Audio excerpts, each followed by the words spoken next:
नमस्कार दोस्तों, मैं सनी पार्चा पेश हूँ आप लोगों के सामने एक और सत्य कथा के साथ। ये कहानी सन 1960-70 के दशक की कथा है। इस कहानी का केंद्र बिंदु एक इच्छाधारी नाग है और जिस व्यक्ति के साथ यह घटना घटी उसका परिवार आज भी सर्पों के द्वारा शापित है। एक मित्र के परिचित के दादा परदादाओं के साथ यह घटना घटित हुई। यह कथा मनुष्य की बदलती नीयत, लालच और छल करने की उसकी कुटिल प्रवृत्ति का बखान करती है। इस कथा को सुनने के बाद आपको एहसास होगा कि मनुष्य से बड़ा विषैला नाग शायद नाग भी नहीं होता। मनुष्य वह विषैला सर्प है जो दो टांगों पर चलता है और केंचुली नहीं छोड़ता। रूप बदलने के स्थान पर वह बदलता है अपने मुखौटे। तो पेश करता हूँ। शाम के 6:30 बजे थे। फैक्ट्री से थके हारे लौटे विजय बाबू अपना बैग पलंग पर पटक आंखें मूंद पसर गए सोफे पर। सोचने लगे कि फैक्ट्री ने उन्हें अपार धन तो दे रही है, पर इस बिजनेस ने उनका चैन ही छीन लिया है। तभी पानी का गिलास ले आई उनकी 6 माह की गर्भवती पत्नी रश्मि। पानी का गिलास अभी मुंह लगा ही था कि वह बोली, सुनिए, आज गार्डन में सांप देखा मैंने। इतना सुनते ही पानी विजय बाबू के मुंह से आ गिरा। वह आश्चर्य से बोले, क्या क्या कह रही हो? कहाँ गया वो? क्या तुमने मार दिया? रश्मि डरते हुए बोली, ना बाबा ना, इतना फुफकार रहा था फन उठाकर। जहर तो जैसे उसकी फुफकार में ही घुला पड़ा था।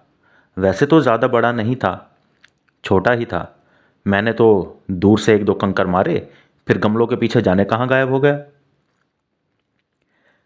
यह सुनकर विजय बाबू के पसीने छूट पड़े। यह एक राज था जो रिश्ता होते वक्त घर की होने वाली बहू और उनके परिवार वालों से छिपाया जाता था। शादी को लगभग 11 बरस बीत गए हैं। लगभग 11 बरस से उन्हें कोई संतान नहीं हुई। तब IVF के ज़रिए बहुत पैसा खर्च करके यह बच्चा कंसीव हो पाया है। सांप का नाम सुनते ही विजय बाबू भय से स्तब्ध थे और वो जान गए थे कि रश्मि के घर में पल रही संतान लड़का ही है। पर वो किसी भी कीमत पर इस बच्चे को नहीं खोना चाहते। लोग और गांव में बसे परिजनों से कितने उलाहने, कितने ताने सुनने के बाद यह बच्चा उनकी आस बनकर उभरा है। नहीं नहीं, ये नहीं होना चाहिए कि 4-5 साल अपने पुत्र से, अपने प्रेम से सींचे पुत्र को वो खो दे। जब उनका मोह उससे बुरी तरह बंध जाए और जब उससे अगाध प्रेम हो जाए और कोई नाग आकर उनसे उनकी संतान को छीन ले, नहीं नहीं, इस बात को हल्के में नहीं लिया जा सकता। रश्मि को बताए बिना इस संकट का कोई ना कोई निवारण अवश्य करना होगा। बात असल में यह थी कि विजय बाबू के वंश को यह शाप था कि उनके कुल में पैदा होने वाले पहले पुत्र की मृत्यु सर्पदंश या यूं कहें कि सांप काटने से हो जाती थी। उनके चचेरे भाई जो गांव में रहते थे, सभी अपना एक एक बेटा खो चुके थे। उनके खुद के सगे 2 भाई भी इस अभिशाप से अछूते नहीं थे और अब बारी शायद उनकी थी। अब तक उन्हें लगता था कि गांव में जंगली इलाका है, बीहड़ है, वहाँ सांप का काटना आम बात है और यह एक इत्तेफाक भी हो सकता है। उनके भाई भी छुट्टियों में गांव गए थे जहाँ उनके बच्चों को सांप ने काटा था। विजय बाबू को लगता था कि वो तो गांव से दूर शहर के भीड़ भाड़ वाले इलाके में रहते हैं जहाँ दूर दूर तक जंगल का नामो निशान नहीं। यहाँ खुद आदमी के रहने का ठिकाना नहीं, भला सांप कहाँ से आएगा। पर आज जब बात खुद पर पड़ी तो मानो उनकी रूह निकल गई थी। क्या वाकई ये शाप वाली बात सच है? क्या कर दिया था दादा ने ऐसा? ये सब सवाल उन्हें परेशान करने लगे थे। वह बच्चे के जन्म से पहले ही हर रोज मार डालने वाले इस भय को खत्म कर देना चाहते हैं। जब तक इस रहस्य की पूरी कहानी उजागर नहीं हो जाती, इस समस्या को खत्म नहीं किया जा सकता था। पर अपने जीते जी उनके दादा ने कभी यह रहस्य किसी को नहीं बताया था। जाने क्या मजबूरी रही होगी उनकी, जो वो सारा जीवन घुट घुट कर जीते रहे। हाँ, पर ये सभी भाई बहुत समृद्ध थे। गांव में उनके पास बहुत ज़मीनें थी। दादा से विजय बाबू के पिता और उनके भाइयों को खूब स्वर्ण जवाहरात और रत्न प्राप्त हुए थे। इन संपत्ति का कमाल आज भी उनके वंशजों के जीवन में जारी था। पर औलाद से भी बड़ा क्या कोई मोह, कोई सुख हो सकता है? वो भी वो औलाद जो विवाह के 11 वर्ष बाद जन्म लेने वाली थी? विजय बाबू सोचने लगे कि वो तो ऐसे किसी सिद्ध तांत्रिक या ओझा को भी नहीं जानते जो उनकी सहायता कर सके। आखिर कहाँ से लाएं ऐसा दुर्लभ व्यक्ति जो इस शाप को मिटा सके? तब उन्हें अचानक याद आया अपने बचपन का दोस्त रमेश। रमेश की दादी के बारे में स्कूल के समय में उनके सहपाठी कहते थे कि वह एक डायन है जो निर्वस्त्र हो रात में दिया लिए शमशान में जाती है। कई लड़कों का दावा था कि उन्हें ऐसा करते खुद उन्होंने रात में देखा है। इस बात पर रमेश कई बार लड़कों से झगड़ पड़ता था, मारपीट भी हो जाती, पर ये सब अफवाहें थीं। उसकी दादी डायन नहीं थी। डायन बहुत बड़ा शब्द है। डायन की शक्तियां अपार होती हैं। वह इस भेद को कभी नहीं खोलती कि वह एक डायन है। उसके परिवार और पास पड़ोस तक को उसके डायन होने की भनक तक नहीं लगती। हाँ, पर यह सच है कि वह काला जादू का ज्ञान रखती थी। अतः विजय बाबू ने अपने मित्र रमेश को सारी बातें बताई और पूछा कि क्या दादी अभी जिंदा हैं? तब उसने बताया कि दादी को गुजरे तो ज़माना हो गया है। हाँ, पर वो उनके गुरु के एक शिष्य को जानता है जो हिमाचल में रहते हैं। वह खुद भी हिमाचल का ही रहने वाला था। गुरुजी के इन शिष्य का नाम शिवहर है, जो लगभग 75-80 वर्ष के हो चुके हैं। जल्दी ही उनसे संपर्क कर लिया जाए, कहीं ऐसा ना हो कि दादी की तरह वो भी चल बसें। तब निश्चित हुआ कि विजय बाबू, उनकी पत्नी रश्मि और रमेश अगले ही दिन कई दिन के लिए हिमाचल को निकलेंगे और वहीं रहेंगे। होटल में लंबे समय के लिए बुकिंग की गई। धन की उनके पास कोई कमी थी नहीं। आलीशान होटल बुक किया गया। नहा धोकर वो लोग फ्रेश हुए। लंबे सफ़र की थकान थी। रात को सब जल्दी सो गए। अगले दिन सुबह सुबह रमेश उन्हें ले चला बाबा के पास। कई किलोमीटर ड्राइव करने के बाद जंगल में एक स्थान पर सड़क किनारे कार को रोका गया और तीनों लोग चरमराए पत्तों पर संभल संभल कर चलते बाबा की गुफा तक पहुंचे।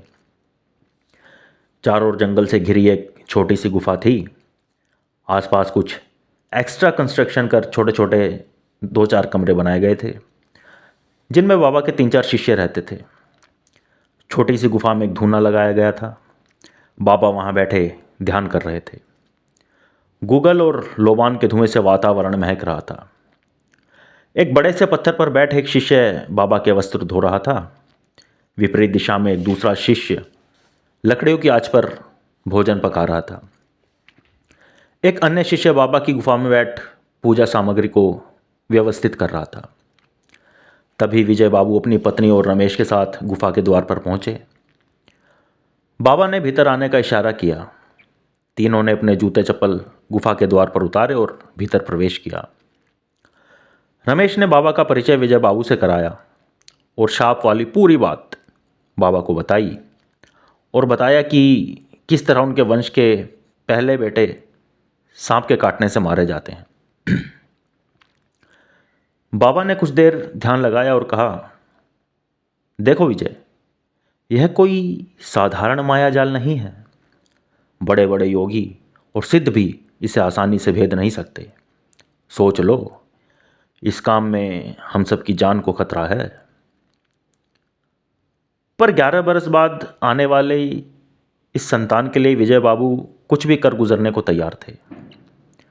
बाबा शिवहर ने कहा, देखो विजय, यदि मैं तुम्हें पूरी घटना अपने मुंह से बता दूं तो शायद तुम्हें लगे कि बाबा सब मनगढ़ंत बातें बोल रहे हैं। तुम्हारी पीढ़ी इन बातों को गंभीरता से लेती भी कहाँ है। अपने दोनों हाथ मेरे हाथों में दो और दोनों भौहों के बीच आंखें मूंद कर ध्यान लगाओ। मैं तुम्हें अपनी सिद्धि के बल पर उस कालखंड में ले चलूंगा जहां इस शाप के बीज बोए गए थे। तब तुम स्वयं देख लेना कि क्या घटित हुआ था। आसपास के इलाकों में यह बात प्रचलित थी कि बाबा के पास कर्ण पिशाचनी है जो बाबा को भूत और भविष्य, क्षमा कीजिएगा, भूत और वर्तमान दोनों को दिखा देती है। कर्ण पिशाचनी एक ऐसी शक्ति है जो अपने साधक के कान में निवास करती है। यह हर व्यक्ति के भूत और वर्तमान का ज्ञान रखती है। भविष्य बता सकने की शक्ति ईश्वर ने इसे नहीं दी, उससे इसे अनभिज्ञ रखा गया है। सामने आने वाले जिस भी व्यक्ति का इतिहास साधक जानना चाहे उसके बारे में कर्ण पिशाचनी सब बता देती है। कर्ण पिशाचनी को साधक अपने कान पर विष्ठा या यूं कहें कि अपना मल रखकर साधता है। कई दिन की साधना के बाद जब कर्ण पिशाचनी प्रकट होती है तो साधक से 3 वचन मांगती है। जब साधक ये 3 वचन स्वीकार कर लेता है तब उसे कर्ण पिशाचनी सिद्ध हो जाती है।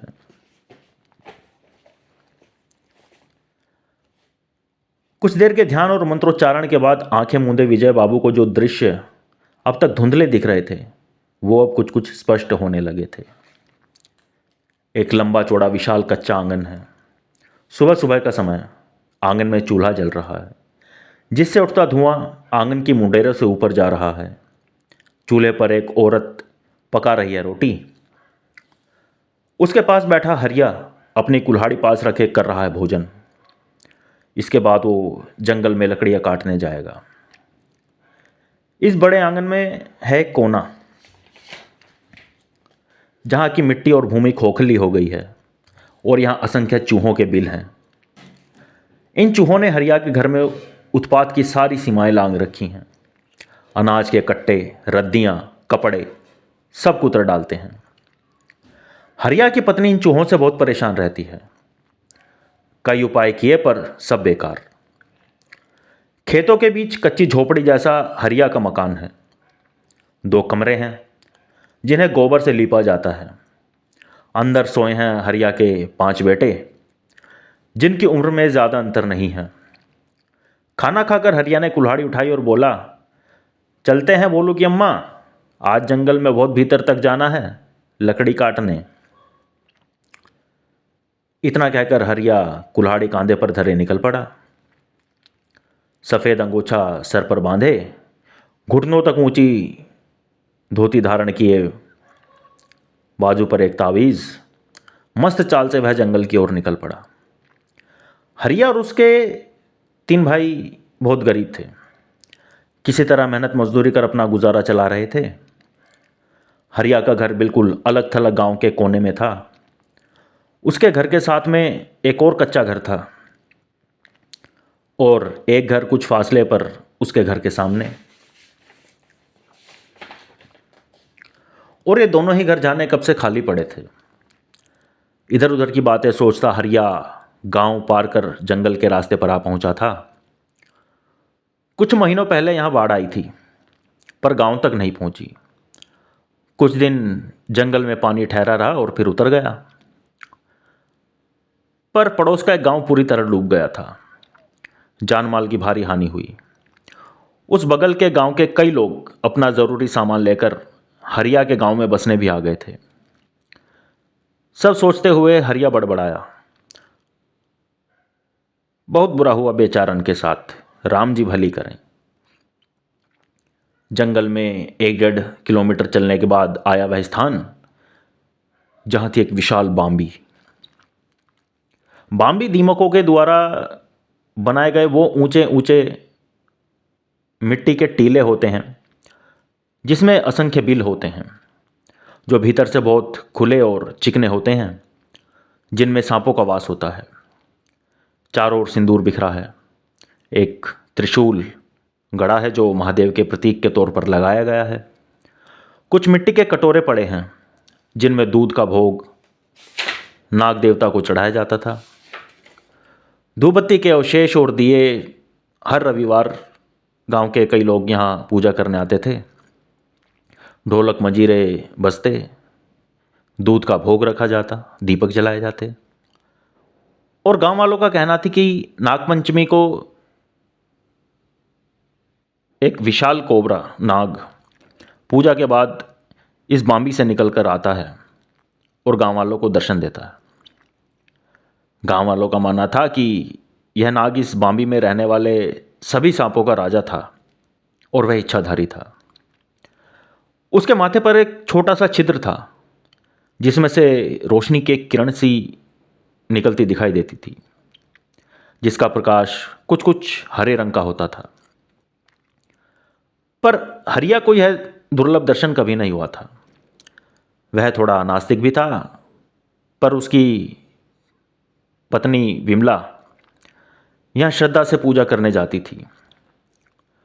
उसने एक बार इस विशाल भयावह नाग का दर्शन भी किया था, पर बच्चों को वह कभी साथ नहीं लाई, क्योंकि उस नाग के भयानक रूप से कहीं ना कहीं वह डरती भी थी। वह उससे अपनी गरीबी मिटाने की कामना करती। हरिया यहाँ हाथ जोड़ लेता और आगे बढ़ जाता। गांव वाले जंगल में इस बाम्बी से आगे नहीं जाते थे, क्योंकि आगे जंगल में कई अदृश्य अंधेरे की शक्तियों का साम्राज्य था। 3-4 किलोमीटर आगे जाने पर चंदन के पेड़ थे, जहां सांपों की भरमार थी, इसलिए वो लोग यहाँ से दूर ही रहते थे। हाँ, हरिया कई बार गैर कानूनी तरीके से यहाँ चंदन की लकड़ियाँ ले आता था और उन्हें बेचकर थोड़ा मुनाफा कमा लेता था। विकास की लहर धीरे धीरे गांव को छूने लगी थी। प्रशासन जंगल का कुछ हिस्सा साफ कर यहाँ रेल की पटरी बिछाने वाला था, और इस रास्ते में यह बाम्बी भी आती थी। गांव वालों ने इसका जमकर विरोध किया, पुलिस के डंडे भी खाए, पर प्रशासन अपनी योजना पर अडिग था। प्रशासन के लोग आए, गांव वाले इकट्ठा थे, पुलिस तैनात की गई और पुलिस की निगरानी में इस बाम्बी को ढा दिया गया। इस दौरान बाम्बी से कई असंख्य छोटे बड़े सांप निकल कर भागे। एक आध कर्मचारी को सांप ने डसा भी, जिनकी अस्पताल तक पहुंचाने से पहले ही मृत्यु हो गई। हरिया भी इस घटना का साक्षी था। सबको प्रतीक्षा थी कि वह विशाल नाग बाम्बी से बाहर निकलेगा और प्रशासन को सबक सिखाएगा। हरिया भी इस उम्मीद पर गया था कि आज तो निश्चित ही उस नाग का दर्शन हो जाएगा, पर ऐसा कुछ नहीं हुआ। निराश गांव वाले अपने अपने घर लौट आए। इस घटना को लगभग 10-12 दिन हो गए थे। एक दिन तेज बारिश हो रही थी। हरिया कांधे पर लकड़ियों का एक ढेर उठाए बारिश में भीगता घर लौट रहा था। तेज कदमों से दौड़ता जब वह उस स्थान पर पहुंचा जहां बाम्बी थी, वहां एक 6.5 फीटा लंबा चौड़ा हट्टा कट्टा नौजवान बैठा दहाड़े मारकर रो रहा था। फटे पुराने मैले कुचैले चिथड़े पहने। उसे इस तरह रोता देख हरिया को उस पर बड़ा तरस आया। वह उसके पास पहुंचा और इस तरह बारिश में बैठकर रोने की वजह पूछी तो वह नौजवान बोला, मेरा नाम केशव है मालिक, पड़ोस के गांव का रहने वाला हूं। बाढ़ में मेरा सारा परिवार और घर बार डूब गए। मैं अभागा किसी तरह जिंदा बच गया। सर ढकने को जगह नहीं है, भूखा भी हूं मालिक। उसके हट्टे कट्टे शरीर को देखकर उस नौजवान के मुंह से बार बार मालिक सुन हरिया की छाती मारे गर्व के फूले जा रही थी। जो गांव में सबसे नीचे की इकाई में गिना जाता हो, उसे कोई मालिक कहे तो गर्व होना उसके लिए स्वाभाविक ही है। हरिया बोला, क्या काम करते थे पहले? केशव बोला, मालिक ठाकुरों की हवेली पर नौकर था। घर बार के सब काम जानता हूं। कुछ दिन आसरा दे दो तो तुम्हारा हर हुक्म बजाऊंगा मालिक। जब अपने लिए कोई अच्छा घर ढूंढ लूंगा तो आपके घर को छोड़कर चला जाऊंगा मालिक। हरिया को केशव बड़ा भोला आदमी मालूम हुआ, पर उसके बोलने का तरीका उसे बड़ा अजीब लग रहा था, और ये दिखने में बड़ा अजीब सा था। लंबा चौड़ा कसरती बदन तो था, पर इसके सर और भौहों में बहुत कम बाल थे। सर और माथे को यह एक सफ़ेद कपड़े से ढके हुए था। सर के बीच का कुछ हिस्सा दिखाई दे रहा था, जिस पर बहुत छोटे छोटे और कम संख्या में बाल थे। इसकी हाथ और मुंह की खाल पर कुछ सफ़ेद पपड़ी सी जमी हुई थी, और यह बोलता था तो ऐसा लगता था जैसे कोई कान में फुसफुसा कर बोलता है। उसकी आवाज़ में एक सांप की हिस हिस जैसा स्वर था। पर हरिया को मुफ्त का लंबा चौड़ा नौकर मिल रहा था, जो न केवल घर के कामकाज करेगा बल्कि परिवार की रक्षा भी करेगा। फिर पत्नी को भी आराम होगा। तो हरिया केशव को अपने घर ले आया। पत्नी को उसने सारी बातें समझा दी। वैसे भी उसकी पत्नी की आवाज़ उसके सामने नहीं निकलती थी। हरिया बोला, देख रहे केसुआ, कल आंगन में अपनी छपरी डाल लेना, एक खटिया दे दूंगा, वहीं सोना और घर की रखवाली करना। कोई रात में कुंडी खड़काए तो चौथी दस्तक से पहले केवाड़ नहीं खोलना। तुम्हारी मालकिन जो हुक्म दे उसे पूरा करना। जैसी रूखी सूखी हम खाते हैं तुझे भी वही खाना पड़ेगा। भोला सा केशव चुपचाप खड़ा आमे गर्दन हिलाता रहा। हरिया का मंझला बेटा काफ़ी दिन से बीमार था और खटिया में पड़ा था। खटिया में पड़ा पड़ा वह दिन ब दिन सफ़ेद पड़ता जा रहा था, मानो कोई उसका रक्त चूस रहा हो।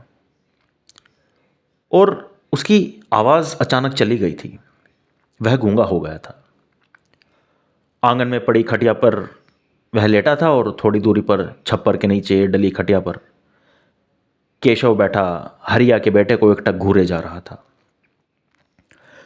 तभी हरिया की पत्नी बिमला चाकू, पतीला और भिंडियाँ केशव को देते हुए बोली, ले रे केसु, भजिया काट देब, तब तक हम जरा आंगन बुहार दूं।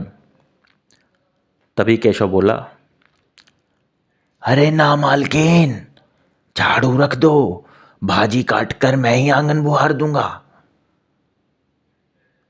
पर एक बात तो बताओ मालकिन, ये तुम्हार बिटवा को हुआ का है? बहुत सूख गवा है, लागत है उसमें खून है ही नहीं। बिमला बोली, अरे का बताएं केसु बिटवा, बड़े बड़े वैद्य हकीम को दिखाया, पिछले गांव वाले बड़े अस्पताल भी दिखाया, पर कोई आराम नहीं। भगवान जाने कब ठीक होगा। इतने में आंगन का मुख्य द्वार खुला। सर पर लकड़ियों का ढेर लिए हरिया अंदर घुसा।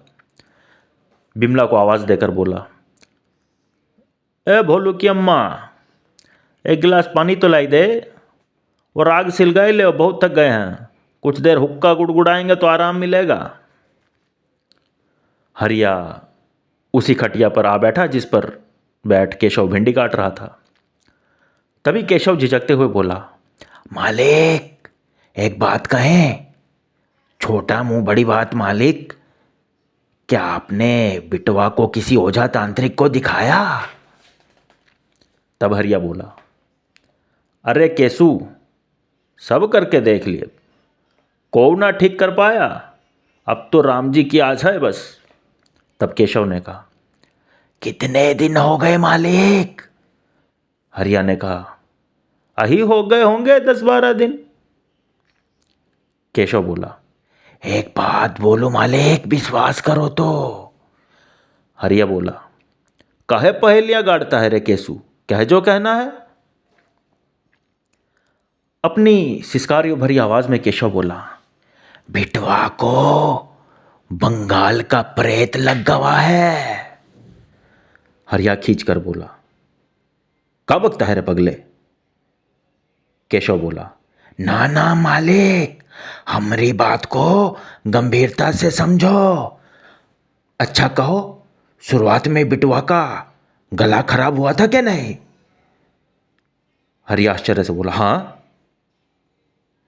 हुआ तो था। केशव बोला, हफ्ते भर के भीतर वाकी आवाज चली गई क्या नहीं? हरिया फिर आश्चर्य से बोला, अरे ऐसा ही हुआ था, तू कैसन जानत है? केशव बोला, वह छोड़ो मालिक, अब कहो, बबुआ को उल्टी में खून के थक्के निकले थे के नहीं? हरिया बोला, अरे निकले थे। केशव बोला, ई वही है मालिक, वही है। हरिया हैरत से बोला, कौन है रे? बोल केशवा बोल। केशव बोला, रक्त गूंग। हरिया आश्चर्य से बोला, वो का होता है रे? केशव बोला, ए बंगाल का प्रेत है बाबू। पहले गला खराब करत है, फिर आदमी को गूंगा कर देवत है ताकि किसी से कुछ कह ना पावेल, फिर उसका खून चूस लेते है। यही कारण है, या को रुक्त गंग कहते हैं मालिक, रक्त गूंग। केशव की बात ने हरिया के दिमाग के बंद दरवाजे खोल दिए। उसे केशव की बात पर यकीन होने लगा था। उसने घबरा कर कहा, अब क्या होगा रे केसु? केशव बोला, मालिक, कछु न किए तो 15वें दिन ए बिटवा को ले जाएगा। हरिया घबरा कर बोला, ए केसु, जब तू इतना जानत है तो या को कोई तोड़ कर दे रे केसु, हमार बिटवा को बचाई ले रे केसु। केशव बोला, घबराओ नहीं मालिक, हम कुछ करत हैं, आओ हमरे साथ। बिमला केशव की बातें सुन भय से मानो पत्थर की हो गई थी। बस चुपचाप सारे घटनाक्रम को चुपके से देख रही थी। केशव चारपाई से उठा, हरिया को साथ लेकर वह उसके बेटे की चारपाई के पास आया। केशव सर पर एक सफ़ेद कपड़ा बांधता था, जिससे वह अपने सर और माथे को हमेशा ढककर रखता था।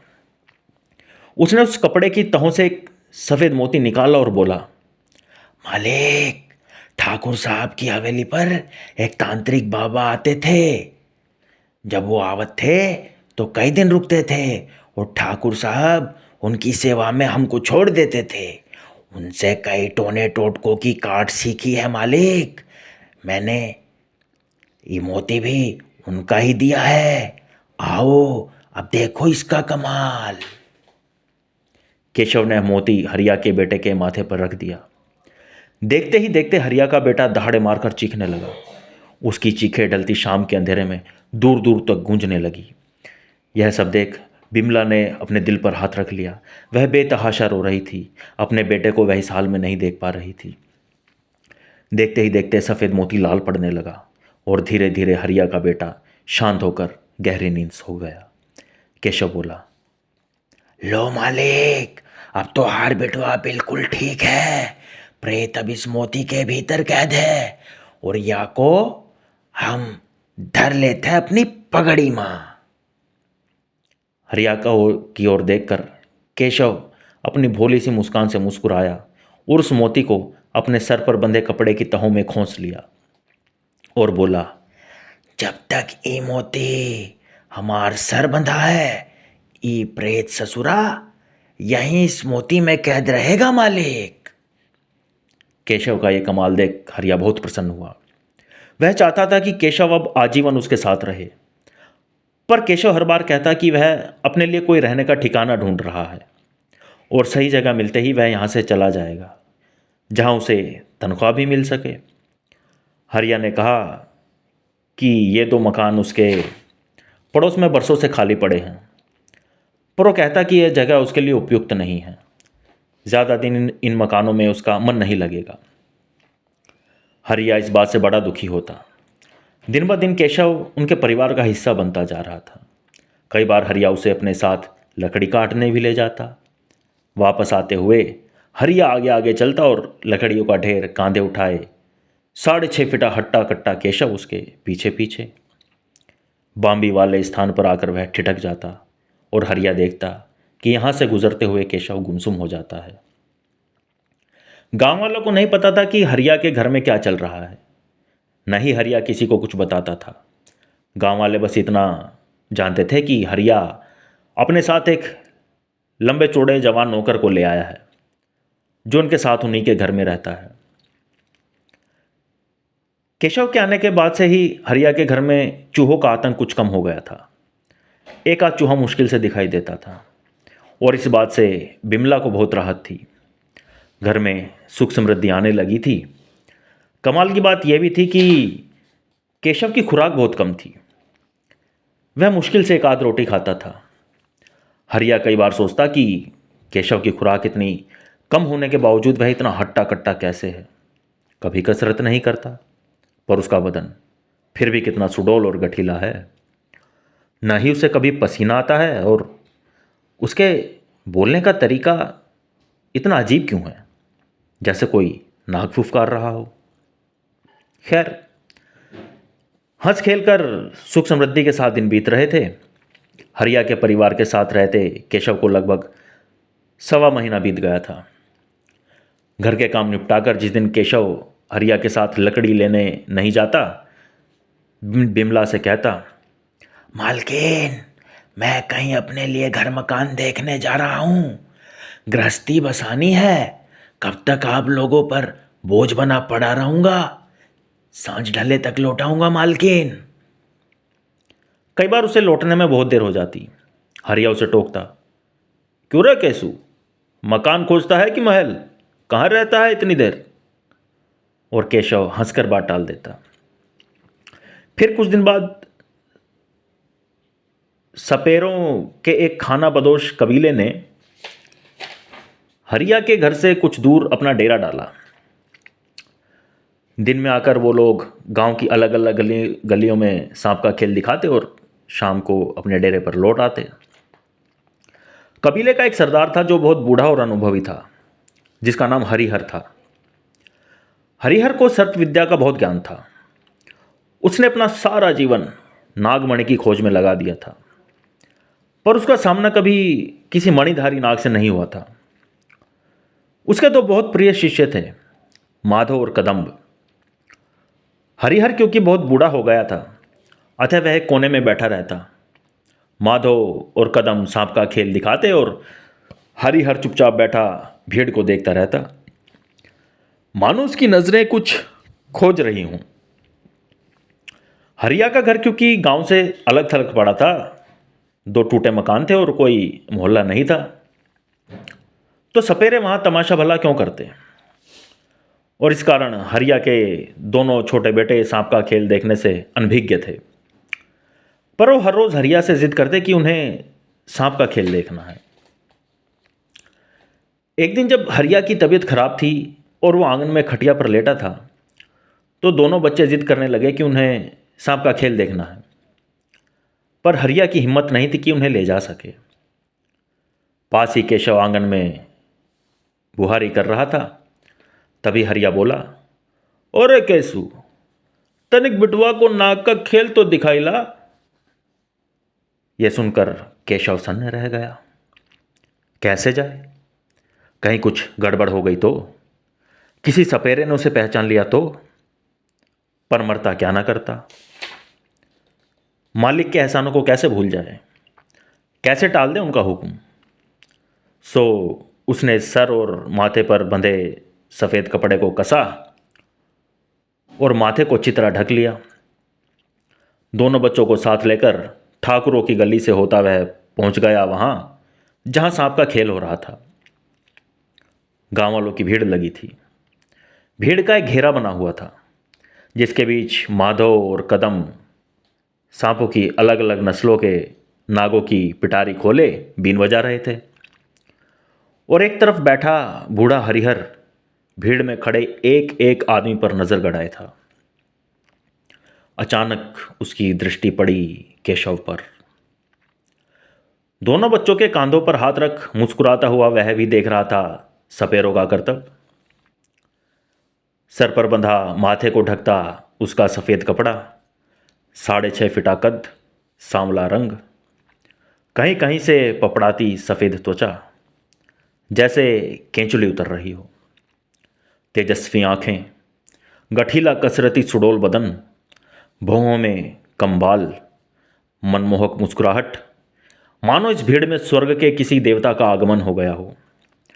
बूढ़ा हरिहर अपनी एक ही अनुभवी दृष्टि से उसे पहचान गया। पर इतनी भीड़ में वह तमाशा कर केशव को सावधान नहीं करना चाहता था। पर उसके मन में कुछ शंकाएं थी जिन्हें वह दूर करना चाहता था। वह अचानक उठा और माधव के हाथ से बीन छीन ली। सामने पड़े सांप को देखता वह बीन बजाने लगा और अपनी चोर नज़र केशव पर बनाए हुए था, ताकि केशव को कोई संदेह न हो। हरिहर ने ऐसी मोहक बीन बजाई कि केशव अपनी सुध-बुध सी खोने लगा। आज पहली बार उसे मदहोशी का एहसास हुआ। उसे चक्कर सा आने लगा और बदन से पसीना छूटने लगा। बीन की उस लहरी में जाने हरिहर कौन से मंत्र फूंक रहा था। हरिहर ने देखा कि दोनों बच्चों को वहीं छोड़कर केशव भीड़ से हटकर कुछ दूर चला गया और एक मकान के बाहर बने चबूतरे पर थका हारा सा बैठ गया, जैसे वो कितना बीमार हो। हरिहर को जिस बात की पुष्टि करनी थी वह हो गई। उसने अभिनय करते हुए माधव को वापस बीन थमा दी और कहा, ऐसे बजाते हैं। कुछ देर बाद तमाशा खत्म हुआ, बीन बंद हुई। लोग रुपया पैसा अनाज घरों से ला लाकर सपेरों को देने लगे। हरिहर ने फटाफट पिटारियां बांधी और देखा केशव दोनों बच्चों को लेकर वापस घर की ओर लौट रहा है। हरिहर ने पिटारियां कांधे पर लादी और कदम से कहा, मेरी तबीयत कुछ ठीक नहीं है, मैं निकलता हूं, तुम लोग आ जाना, डेरे पर मिलते हैं। केशव से कुछ फासला बनाकर हरिहर छुपता छिपाता उसका पीछा करने लगा। कुछ देर बाद उसने उन्हें हरिया के घर में घुसते देखा और अब उसे पता चल गया था कि केशव कहाँ रहता है। वह हरिया के घर पर नजर रखने लगा। उसने पाया कि हरिया रोज सुबह जंगल में लकड़ी काटने चला जाता है और शाम को लौटता है। उसके पीछे से केशव और बिमला घर का काम और बच्चों को संभालते हैं। कई बार हरिया केशव को भी अपने साथ ले जाता है। क्या हरिया की गैर मौजूदगी में उसके घर में घुसकर केशव पर धावा बोल देना ठीक रहेगा? नहीं, इससे गांव वाले हमें लुटेरा समझ सकते हैं। उसने यह भी देखा कि कई बार केशव भी दोपहर को किसी तलाश में निकल जाता है और शाम को हरिया के आने के बाद लौटता है। वह कहाँ जाता है? दरअसल वह अपने लिए एक बाम्बी खोज रहा है। क्या उसी वक्त उसे जंगल में न घेर लिया जाए? नहीं नहीं, इस तरह जंगल में अकेले एक इच्छाधारी नाग से उलझना समझदारी नहीं है। इस तरह हरिहर केशव को धर दबोचने का षड्यंत्र मन ही मन रचने लगा। एक रोज उसने देखा कि सुबह सुबह हरिया कुल्हाड़ी लिए अकेला ही घर से निकला है। केशव उसके साथ नहीं है। यही सही मौका है और हरिहर हरिया के पीछे पीछे हो लिया।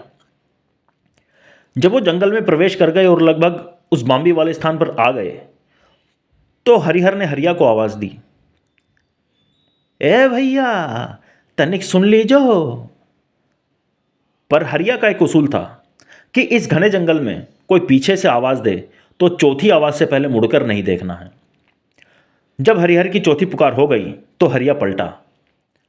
उसने देखा कि लंबी सफेद दाढ़ी मूछ वाला एक बहुत बूढ़ा सपेरा, सर पर मंडासा मारे, धोती कुर्ता पहने, रुद्राक्ष की मालाएं धारण किए, एक बीन और पिटारी को साथ लिए उसकी ओर बढ़ रहा है। पास आकर वह बोला, ए बाबू, कुछ दिन पहले ही तो हर गांव में डेरा डाला है, यहाँ के रास्ता नहीं जानत, जंगल में नाग पकड़ने जाए रहे, कहीं आते भटक गए तो दिक्कत होगी, तुम्हारे साथ चल पड़े तो कोई दिक्कत तो ना होगी तुमको। इतने बुजुर्ग आदमी का निवेदन सुनकर हरिया ने विनम्रता से कहा, अरे नहीं बाबा, हम भी अकेले ऊब जात हैं, हमको भी बतियाए के लिए कोनो मिल जाएगा।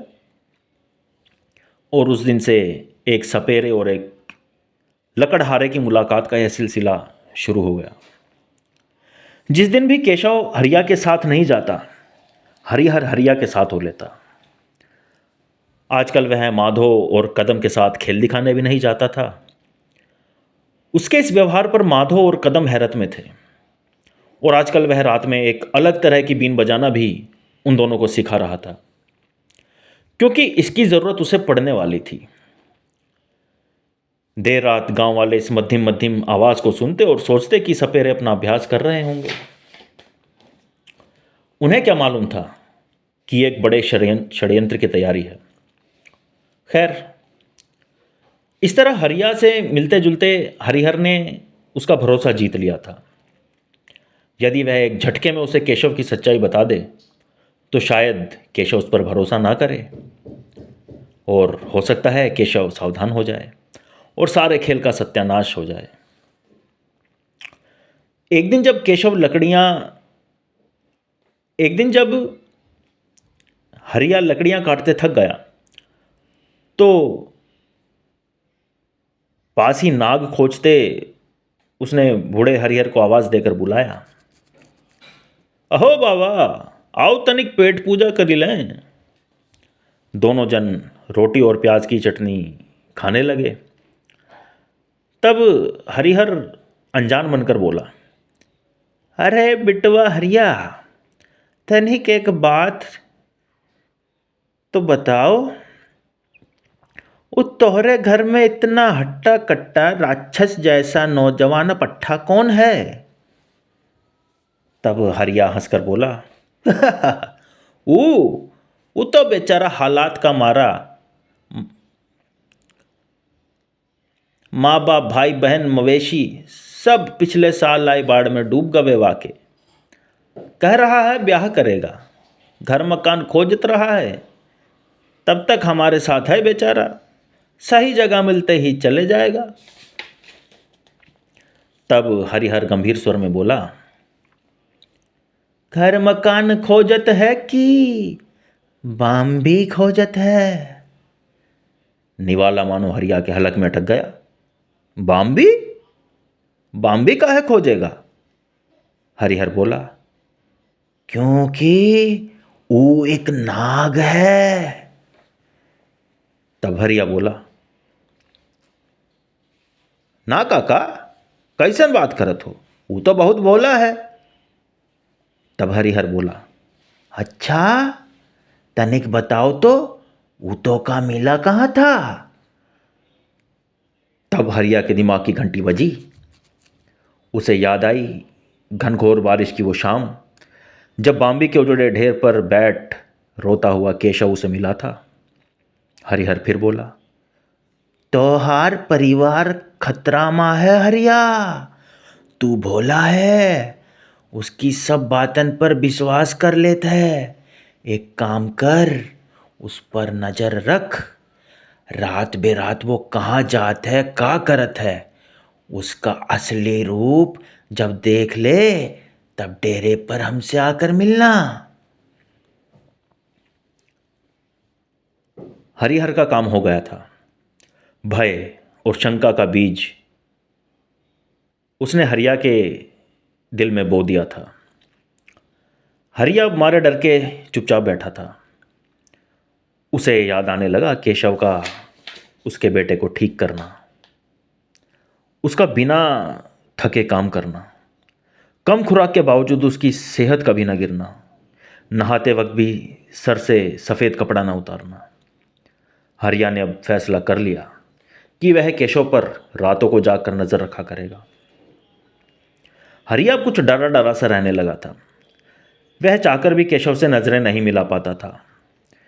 केशव बाहर आंगन में छपरी तले चारपाई पर सोता था और हरिया परिवार के साथ भीतर कमरे में। वह रातों को उठ उठकर किवाड़ के छेद से उसे देखता। इस छेद से केशव की चारपाई समेत पूरा आंगन दिखाई देता था। 2-3 रोज हरिया को कुछ भी असाधारण नहीं दिखाई दिया। उसने सपेरे हरिहर से कहा कि ऐसा कुछ भी नहीं है जैसा वह सोचता है। तब हरिहर ने उसे कहा कि पूर्णमासी तक वह ऐसा करता रहे। हरिया का परिवार खतरे में है, इसलिए वह इसे नज़रअंदाज ना करे। फिर एक रात जब सारा गांव सो रहा था, चांद की रोशनी आंगन में बिखरी थी, उसने देखा कि केशव जाग रहा है और अपनी खटिया पर बैठा वह अपने हाथ पैरों और चेहरे की सफ़ेद पपड़ी छील छील कर उतार रहा है। और न सिर्फ उतार रहा है बल्कि उस पपड़ी को उतार उतार कर खा रहा है। उसकी इस अजीब हरकत से सपेरे हरिहर की बात पर उसे यकीन होने लगा। पर सिर्फ इस छोटी सी बात से यह साबित नहीं होता था कि वह कोई नाग है। उसे और भी पुख्ता सबूत चाहिए था। हरिया लगातार सपेरे के संपर्क में था और जो वो कहता हरिया उसका पालन करता। फिर एक रात जब सारा गांव गहरी नींद में था और हरिया के बीवी बच्चे भी सो चुके थे, रात के तीसरे पहर अचानक हरिया की आंख खुली। हरिया दबे पांव उठा और कमरे के किवाड़ तक गया। किवाड़ के छेद से वह झांकने लगा, उस ओर जहां केशव की चारपाई डली हुई थी। चांद की हल्की हल्की रोशनी पूरे आंगन में फैली थी। उसने देखा कि केशव चारपाई पर पैर लटकाए बैठा है और एकटक उस ओर देख रहा है जहां इस लंबे चौड़े आंगन में जमीन का वो खोखला हिस्सा था जहां असंख्य चूहों के बिल थे। केशव दबे पांव उठा और मुंडेर से कमर लगाकर उस कोने में बैठ गया। उसने सर पर बंधा अपना कपड़ा खोला और आज पहली बार हरिया को दिखाई दिया उसके माथे का वह छोटा सा छिद्र जिसमें से हरे हरे प्रकाश की एक पैनी सी किरण निकल रही थी। हरिया का बदन मानो ठंडा पड़ गया। इसका मतलब सपेरा हरिहर सच कह रहा था। केशव कोई इंसान नहीं बल्कि एक नाग है जो खोज रहा है रहने को एक बाम्बी। केशव ने अपने दोनों हाथों से अपना गला पकड़ा, मानो वह खुद अपना गला घोंट रहा हो। कुछ देर बाद उसकी मुद्रा ऐसी हो गई मानो वह उल्टी कर रहा हो। कुछ देर बाद उसके मुंह से निकला हरे हरे रेशमी उजाले से प्रकाशित एक चमचमाता पत्थर, जिसकी रोशनी से आंगन का वह अंधेरा कोना जगमग हो उठा था। अब केशव को और भी साफ देख पा रहा था हरिया। केशव ने अपने सर पर बंधे उस कपड़े की मोटी तहें लगाकर उस पर उस चमकीले पत्थर को रख दिया। उसके माथे से निकलती प्रकाश की किरण अब बंद हो गई थी, क्योंकि वह किरण इसी पत्थर की थी। पत्थर की इस रोशनी से आकर्षित होकर कीट पतंगे उस रोशनी के दायरे में आने लगे और केशव हवा में ही उन्हें मुंह से लपक लपक कर खाने लगा। कुछ ही देर में ची ची की आवाज़ करते दो मोटे चूहे उन बिलों से निकले। बिल्ली की तरह घुटनों के बल एक शिकारी की भांति केशव वहां घात लगाए बैठा था। उसने एक चूहे को सीधा अपने दांतों से लपक लिया और दूसरे को अपनी मुट्ठी में जकड़ लिया और वह बारी बारी इन चूहों को जिंदा निगलने लगा। उसके फूले गले से उसके पेट में जाते वो जिंदा चूहे साफ देखे जा सकते थे और हरिया समझ गया कि उसके घर में चूहों का आतंक क्यों समाप्त हो गया था। मारे डर के हरिया का गला सूख गया था। उसने देखा जब केशव का पेट भर गया, उसने उस मणि को उठाया और वापस निगल लिया और उसके माथे के छोटे से छिद्र से हरी हरी रोशनी की वह किरण फिर से फूट पड़ी, जिसे उसने अपने माथे और सर पर उस कपड़े को बांधकर फिर से ढक लिया और अपनी चारपाई पर आकर लेट गया।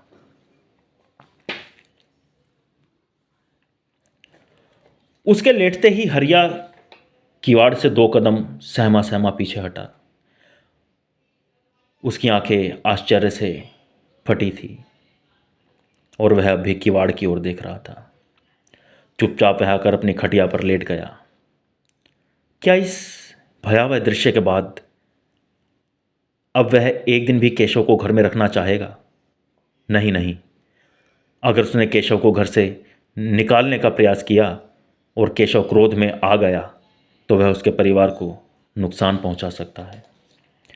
उसे हरिहर पर ही भरोसा करना पड़ेगा और इस नाग से छुटकारे के लिए उसके कहे अनुसार ही उसे चलना पड़ेगा। फिर एक दिन यूं हुआ कि हरिया जब काम पर जाने लगा तो बाहर निकलते हरिया को केशव ने आवाज़ दी, मालिक, क्या आज मैं आपके साथ चलूं मालिक? बहुत दिन हो गए घर में पड़े, थोड़ी जंगल की ताज़ी हवा खा लूँगा। हरिया घबरा गया। उसे लगा कि कहीं केशव को भनक तो नहीं लग गई है कि वह उसका भेद जान गया है। कहीं आज जंगल में वह उसे मार तो नहीं डालेगा। वह डर से कांप उठा।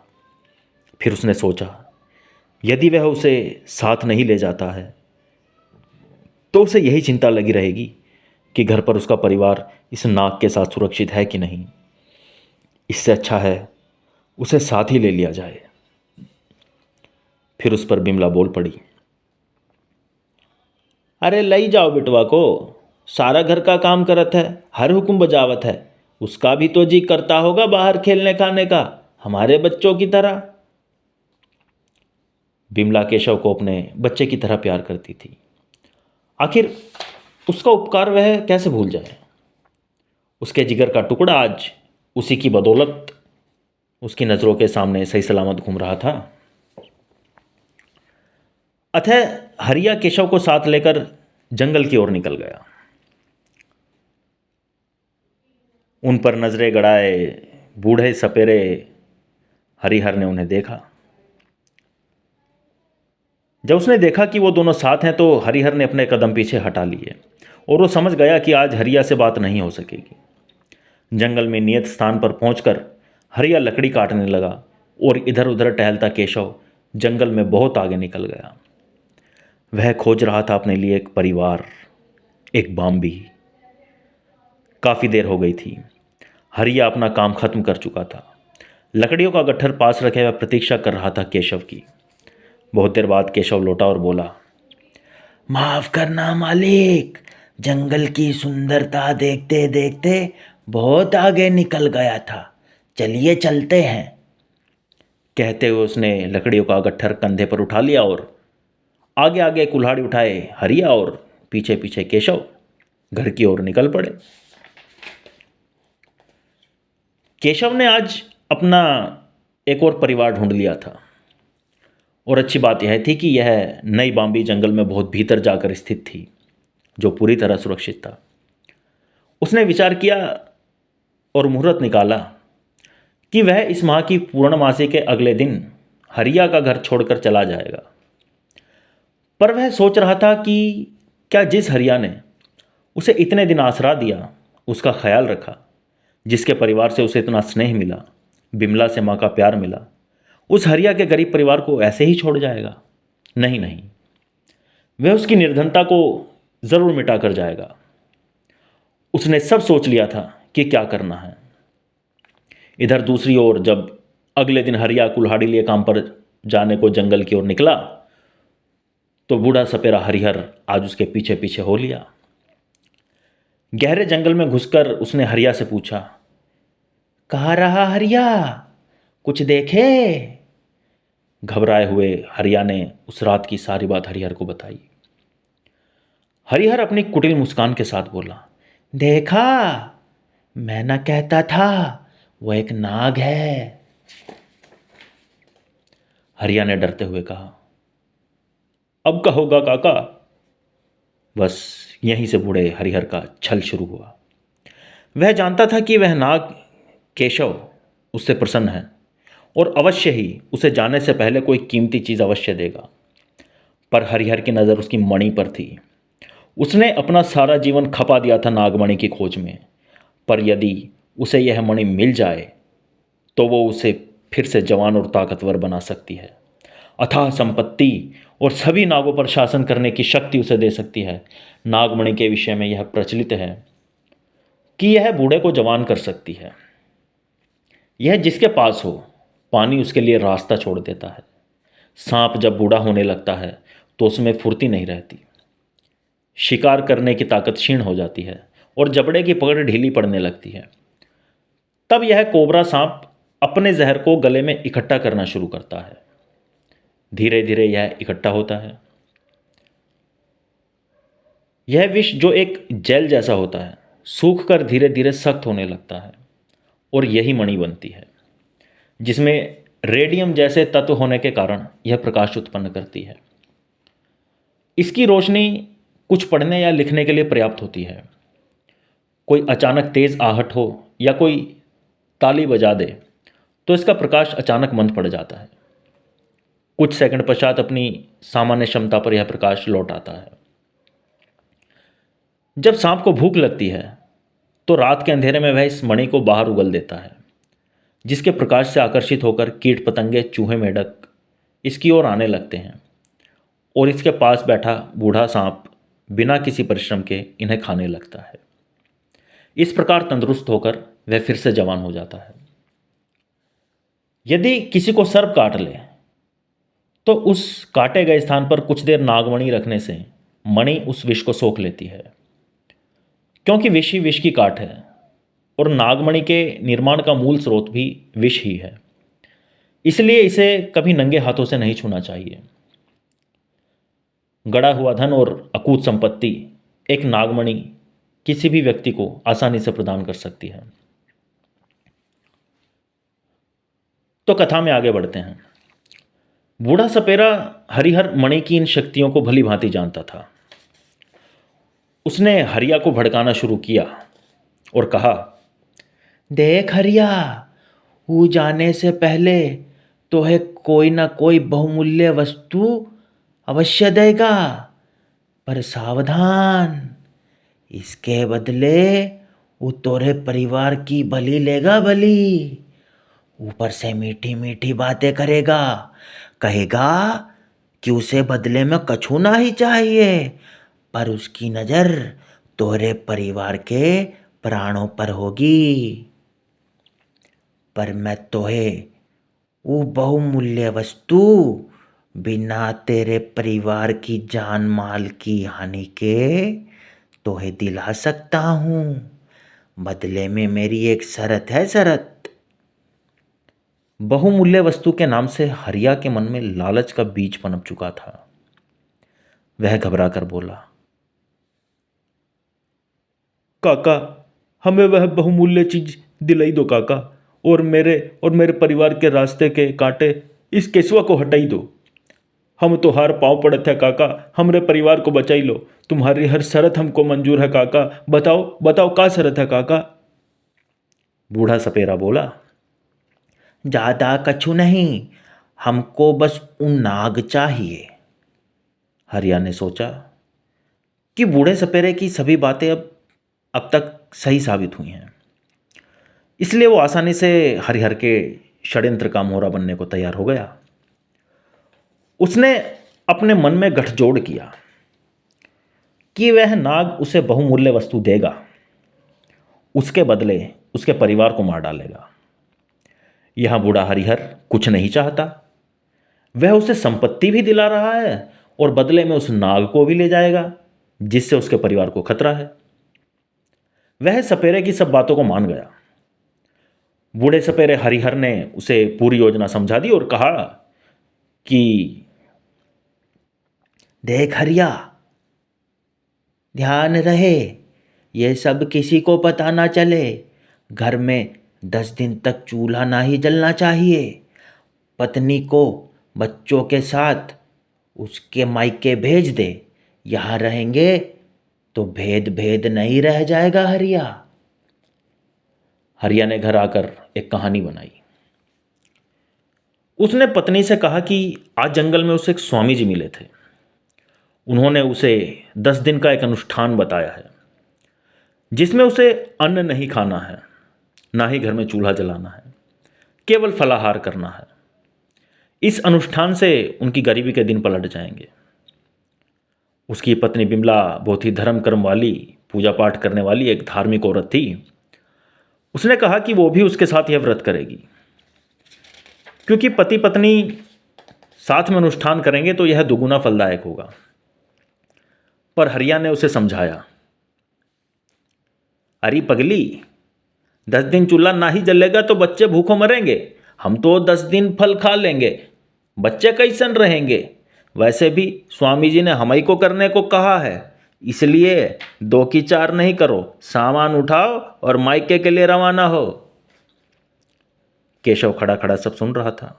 भोला सा केशव बोला, मालिक, तुम जाओ जाओ मालकिन, इस अनुष्ठान में हम मालिक का पूरा ध्यान रखेंगे। मालिक, त्योहार लई फल हर रोज हम ले आया करेंगे मालिक। पर बेचारा केशव कहाँ जानता था कि सारा चक्र भी उसी के लिए रचा जा रहा है। वह मन ही मन सोच रहा था कि विधि भी कैसे बहाने गढ़ती है। 10 दिन बाद पूर्णमासी है, मेरे जाने का समय है। उसी दिन मालिक को धन देना है, उसी दिन मालिक का अनुष्ठान पूरा होना है और मालिक को लगेगा कि उनका अनुष्ठान फलीभूत हो गया है। आकाश की ओर देखकर वह मन ही मन मुस्कुराया। अगले ही दिन तांगे में बिठाकर बिमला और बच्चों को उनके ननिहाल रवाना कर दिया गया। अब केशव अकेला सारा घर संभालता। उसने हरिया को बताया कि उसे पास के गांव में एक ठाकुर की हवेली पर तनख्वाह के बदले काम पर रख लिया गया है। पूर्णमासी के अगले दिन हरिया का व्रत पूरा कराकर वह चला जाएगा। उसने हरिया से कहा, मालिक, तुमने हमारा इतना ख्याल रखा, तुम्हारे परिवार से हमको इतना प्यार मिला, बदले में हम तुमको कुछ देकर जाना चाहते हैं मालिक। केशव की हर बात सुनकर हरिया का विश्वास बूढ़े हरिहर पर और बढ़ता जा रहा था, क्योंकि सब वैसे ही घटित हो रहा था जैसे हरिहर ने हरिया से कहा था। उसने हरिया को कुछ सामान बताया और कहा कि पूर्णमासी के दिन उसे इस सामान की जरूरत पड़ेगी। हरिया बेसब्री से दिन गिन रहा था। अकेला केशव घर के सब काम देख रहा था। साफ सफाई, हरिया के कपड़ों की धुलाई, मालिक को समय समय पर ठंडा दूध और फल देना, पूरा ख्याल रख रहा था। वो दिन भी आया जब पूर्णमासी आई। आधी रात का समय था, सारा गांव सो गया था। हरिया का घर यूं भी बस्ती से दूर अलग थलग पड़ा था। पूरे चांद की रोशनी से आंगन जगमग जगमग कर रहा था और इस आंगन में एक इच्छाधारी नाग के साथ हरिया बिल्कुल अकेला खड़ा था। भय के मारे उसकी बुरी हालत थी, पर बहुमूल्य वस्तु को पाने की उसकी कुटिल पिपासा उसे भय से लड़ने की शक्ति दे रही थी। केशव बोला, मालिक, वो जो सामान हम कहे थे वो ले आए? और हरिया भीतर से एक झोला लेकर आया। हरिया का हाथ पकड़कर केशव उसे आंगन के उसी कोने में ले गया जहां जमीन का वह खोखला हिस्सा था जहां चूहे रहा करते थे। केशव ने जमीन के उस हिस्से का आटे से एक घेरा बनाया, उसे अभिमंत्रित किया। इस घेरे के चारों ओर आटे के साथ दीपक बनाकर गाय का घी डालकर जलाए गए। घेरे के अंदर 7 तरह की मिठाई का भोग रखा गया। एक नारियल फोड़ा गया। नारियल का जल चारों ओर छिड़का गया। हरिया के हाथ में एक रक्षा सूत्र बांधा गया। दूध का एक कटोरा भोग के लिए घेरे के अंदर रखा गया। और फिर केशव बोला, मालिक, हिम्मत रखना, डरना नहीं, मैं तुम्हारे साथ हूं। हरिया और केशव आमने सामने बैठे थे और बीच में वह घेरा था और आंखें बंद करके केशव ने मंत्र पढ़ने शुरू किए। दूसरी तरफ डेरे में बूढ़ा हरिहर अपने दोनों शिष्यों कदम और माधव को समझा रहा था कि आज जहां वो जा रहे हैं, हो सकता है उन्हें वहां बेतौल स्वर्ण, जवाहरात, माणिक, रुपए, मोती, हीरे देखने को मिले, पर वह सब नज़र का धोखा होगा। यदि तुम उसके लालच में आए तो तुम अपने प्राण खो दोगे। हरिहर नहीं चाहता था कि वो बहुमूल्य संपत्ति देखकर उसके चेले बावले हो जाएं और मणि पाने की उसकी महत्वाकांक्षा मटिया मेट हो जाए, क्योंकि इन शिष्यों की आज उसे बहुत ज़रूरत पड़ने वाली थी। उनकी योजना के अनुसार नाग पकड़कर उन्हें सीधे जंगल पहुंचना था, वहीं बाकी प्रक्रिया पूरी होनी थी। उन्होंने अपना सारा सामान तैयार कर लिया। अपने बड़े बड़े झोले, पिटारियाँ और बीन लेकर वो तीनों निकल पड़े हरिया के घर की ओर। आज जानबूझकर हरिया ने मुख्य द्वार की कुंडी नहीं लगाई थी। उसके घर के पास हरिहर अपने शिष्यों के साथ छिपकर बैठ गया और हरिया के इशारे की प्रतीक्षा करने लगा। इधर लगभग आधे घंटे के बाद जब केशव का मंत्र जाप पूरा हुआ, तब उसने अपनी आंखें खोली और कहा, मालिक, अब जो भी होगा और जो भी होगा, आपको जो प्राप्त होगा उसे आजीवन किसी से ना कहिएगा। अगर ये भेद खुला तो फिर से निर्धनता तोहार वंश को घेर लेगी मालिक। सर्वनाश हो जावेगा मालिक, सर्वनाश। तभी एक बिल से एक छोटा सा काला नाग बाहर आया। अपनी फटी आंखों से हरिया सब देख रहा था। चांद की रोशनी में यह काला नाग बहुत चमक रहा था।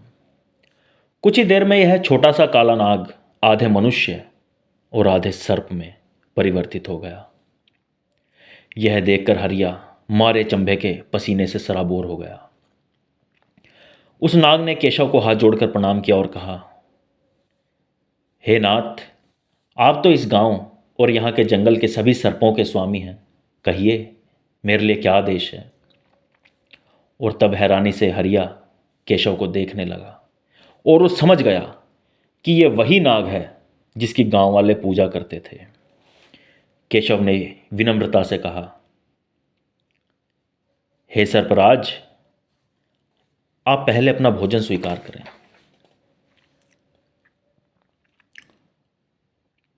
केशव की आवाज़ आज बदल गई थी। उसकी देवता जैसी आवाज़ में एक मखमली आभास था। उस छोटे से नाग ने सभी मिठाइयों में से थोड़ा थोड़ा टुकड़ा खाया और दूध की कुछ बूंदें ग्रहण की और कहा, हे नाथ, अब आदेश कीजिए। तब केशव ने कहा, हे सर्पराज, बताइए आप यहाँ कब से निवास कर रहे हैं और किसकी रक्षा करते हैं। तब उस छोटे से सर्पराज ने कहा, नाथ, मेरा नाम वितोषी है। मैं यहाँ राजा सूरजमल के काल से वास करता हूँ। उनकी संपत्ति का एक छोटा सा अंश यहाँ गड़ा है, उसी की मैं रक्षा करता हूँ। पर यहाँ हर संपत्ति के स्वामी तो अब आप ही हैं, कहिए मेरे लिए क्या आदेश है।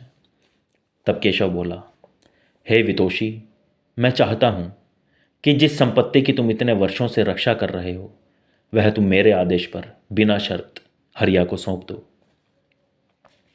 यह सुनकर हरिया के खुशी से रोंगटे खड़े होने लगे। वह अपनी मंजिल से मात्र 1 कदम की दूरी पर था। इस पर वितोषी ने कहा, हे नाथ, कोई भी गड़ी संपत्ति त्याग मांगती है, बलि मांगती है। इस संपत्ति को प्राप्त करने की शर्त यह थी कि जो भी इसे प्राप्त करेगा उसे अपने पहले पुत्र की बलि देनी होगी। किंतु आपके आदेशानुसार मैं यह संपत्ति अब बिना किसी शर्त हरिया को सौंपता हूं। इतना कहकर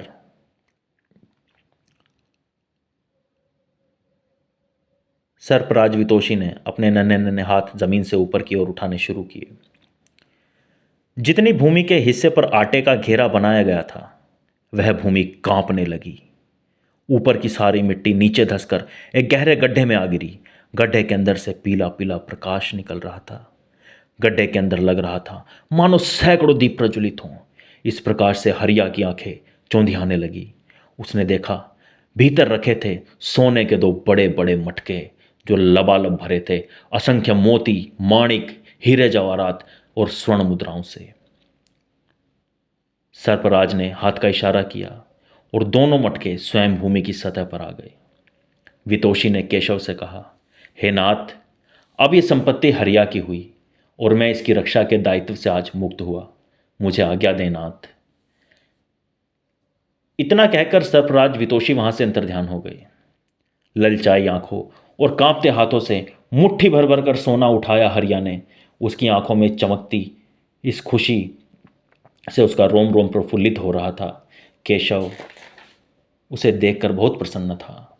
हरिया की खुशी का ठिकाना नहीं था। वह सोच रहा था कि इतने ज़माने से उसे यह ज्ञात ही नहीं था कि चूहों से भरे उसके आंगन के एक कोने में इतने रहस्य और अकूत संपत्ति दफन पड़ी है। तभी उसे याद आया बूढ़े सपेरे हरिहर का वाक्य, इस संपत्ति के बदले उस नाग की नजर तोहरे परिवार के प्राणों पर होगी हरिया। और तब हरिया परिवार के प्राण जाने के डर से सिहर उठा। इस संपत्ति का सुखपूर्वक भोग करने के लिए रास्ते से उसे हटाना होगा केशव को। और तब याद आया उसे बूढ़ा हरिहर जो यहीं कहीं घात लगाए उसके रास्ते के इस कांटे को हटाने के लिए बैठा होगा। तभी प्रसन्नता से मुस्कुराता हरिया का चेहरा अचानक गंभीर हो गया। उसने एक नज़र निश्चल मुस्कान से मुस्कुराते केशव की आंखों में देखा और अचानक बजाई एक तेज सीटी।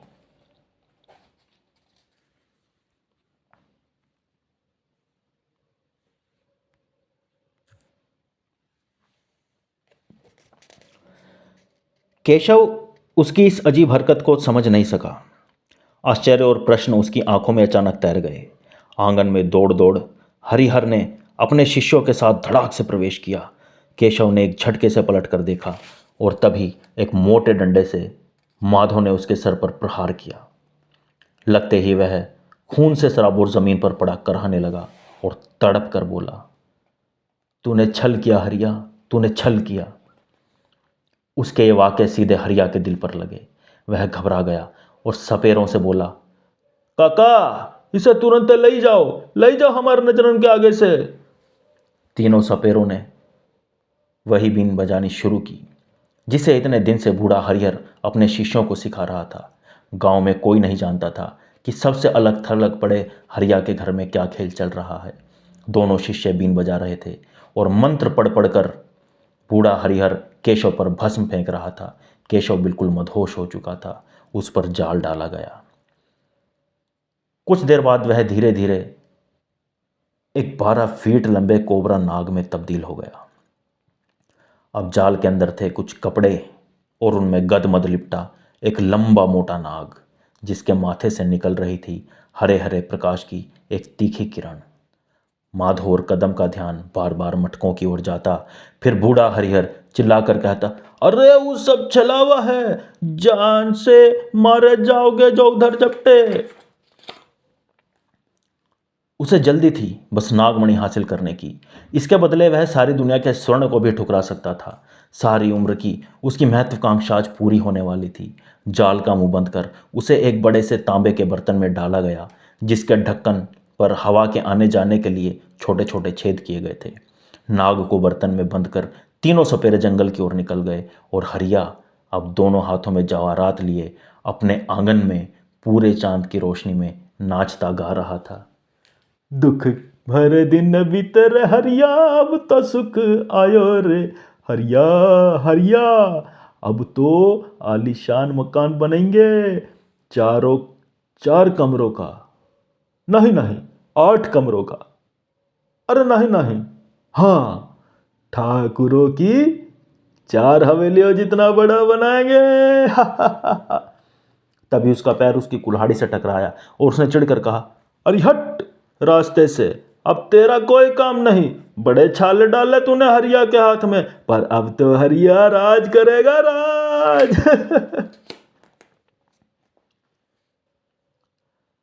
लगभग 15 दिन बीत गए थे। हरिया की बीवी बिमला बच्चों के साथ लौट आई। जब लौटी उसने देखा मकान की तुड़ाई चल रही है, मजदूर लगे हैं। यह सब देखकर वह हैरान थी। घर में अब रोज नए नए पकवान बनते, बच्चे अच्छा खाते अच्छा पहनते, ठाट बाट होने लगे। बिमला को उसने गहनों से लाद दिया था, पर बिमला हर समय पूछती, क्यों जी केसू कहाँ गया? तब वह चिढ़कर कहता, अरे पगली, पास के किसी गांव में एक ठाकुर ने उसे तनख्वाह के बदले काम पर रख लिया है, अब जाने दे उसे और जीवन के सुख भोग पगली।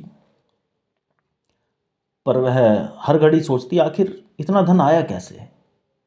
हालांकि वो मटके हरिया ने कभी किसी को नहीं दिखाए थे, पर वह सब भाइयों में सबसे बड़ा था और इंसानियत दिखाते हुए उसने उस खजाने में से कुछ कुछ हिस्सा अपने भाइयों को भी दिया। पर उसकी पत्नी सहित इस अचानक धनवर्षा का कारण जब उसके परिवार वाले उससे पूछते तो वह वही मनगढ़ंत स्वामी जी और 10 दिन के अनुष्ठान वाली बात सबको सुना देता और कहता कि यह सब उसे स्वामी जी ने दिया है।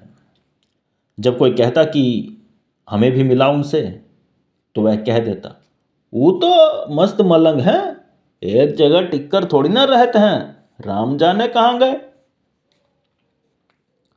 उसने असली रहस्य आजीवन दबाए रखा था, क्योंकि उसे याद थे केशव के वाक्य, मालिक, अब जो भी होगा और जो भी आपको प्राप्त होगा उसे आजीवन किसी से ना कहिएगा मालिक। अगर ये भेद खुल गया तो फिर से निर्धनता और गरीबी तुहार वंश को घेर लेगी मालिक। सर्वनाश हो जाएगा मालिक, सर्वनाश हो जाएगा। हरिहर को भी यह डर था कि अगर मणि वाली बात फैल गई तो उसी के कबीले वाले मणि प्राप्त करने के लिए उसके खून के प्यासे हो जाएंगे। इसलिए वो भी हरिया को यही कहकर गया था, हरिया, ई पूर्णमासी की रात को जो भी हुआ वो सारा जीवन किसी से नहीं कहना। अगर कहा तो तू और तुहार वंश मटिया मेट हो जाएंगे रे। हरिया ने इस बात को अच्छी तरह गांठ बांध लिया था कि चाहे कुछ हो जाए, इस भेद को हमेशा भेद ही रखना है। मौज से हरिया और उसके भाइयों का जीवन कट रहा था। सभी भाइयों ने न केवल गांव में बल्कि शहरों तक ज़मीनें लेनी शुरू कर दी। कुछ भाई शहर में ही जाकर रहने लगे। कई खेत उन भाइयों के नाम हो गए। बड़े बड़े आलीशान मकान ठोंक डाले, जिन्हें देखकर ठाकुरों की हवेलियां भी शर्माने लगीं। गांव में उनका दबदबा बन गया। कई वर्ष बीत गए। हरिया अपने परिवार के साथ ऐश की जिंदगी जी रहा था कि अचानक खबर आई कि शहर में रह रहे उसके एक भाई के बड़े बेटे की सांप के काटने से मौत हो गई है। सांप का नाम सुनते ही हरिया सन्ने रह गया। फिर उसने स्वयं को संभाला और सोचा ये एक सामान्य घटना हो सकती है, क्योंकि उसने राज अभी तक राज ही रखा है।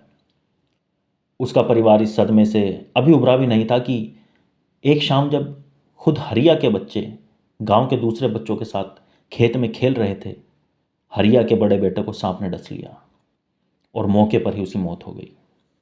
बिमला खूब बिलक बिलक कर रोई। हरिया माथा पकड़ बैठ गया। आखिर ये क्या हो रहा है?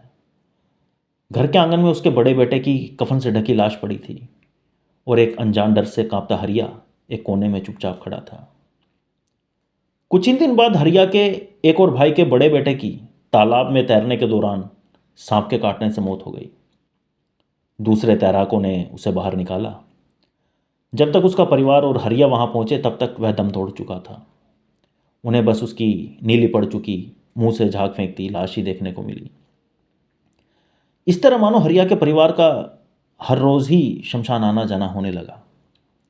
हरिया एक अनजान डर से घिरा रहने लगा। लगभग सभी भाइयों का एक एक बेटा मर चुका था।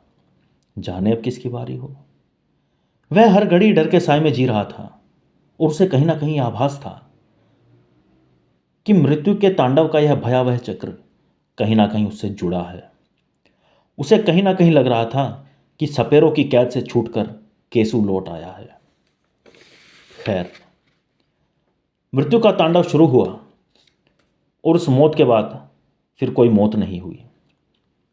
कई बरस बीत गए। दिन पे दिन, दशक पे दशक बीतते गए। हरिया बूढ़ा हो चला था। उसने कभी वह रहस्य गांव या परिवार में किसी को नहीं बताया, क्योंकि रहस्य खुला तो सब संपत्ति मिट्टी में मिल जाएगी।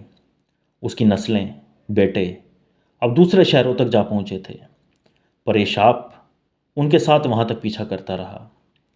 और इसके रहस्य से अनजान वह आजीवन यही सोचते सोचते मर गया कि केसु लौट आया है और वही सबको डस रहा है।